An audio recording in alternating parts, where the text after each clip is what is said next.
হামলায় ইসরায়েলি সেনাদের হাতে নিহত হয়েছে ত্রাণ সংগ্রহের অপেক্ষায় থাকা আরো ২৭ ফিলিস্তিনি।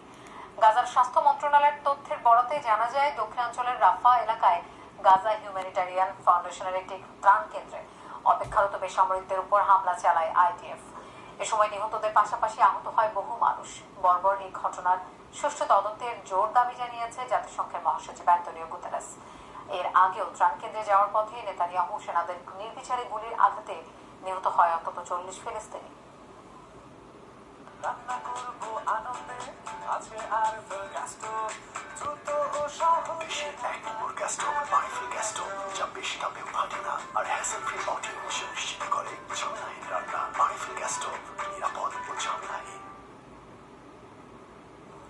গাজায় ত্রাণ সংগ্রহে যাওয়া ফিলিস্তিনিদের গুলি ছুড়ে হত্যার ঘটনায় নিরপেক্ষ স্বাধীন তদন্ত চাইল জাতিসংঘ। সোমবার এক বিবৃতিতে এই আহ্বান জানান সংস্থাটির মহাসচিব অ্যান্টোনিও গুতেরেস।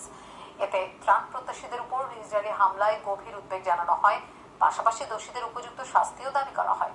সীমিত পরিসরে সরবরাহের অনুমতির পর উপত্যকায় ত্রাণ বিতরণ করছে গাজা হিউম্যানিটারিয়ান ফাউন্ডেশন। রোববার গাজার দক্ষিণাঞ্চলে ত্রাণ নেওয়ার সময় গুলিতে প্রাণ হারান ৪০ ফিলিস্তিনি, যা অস্বীকার করে ইসরায়েল সমর্থিত সংস্থাটির দাবি। শান্তিপূর্ণভাবে ত্রাণ নিয়েছে গাজাবাসী।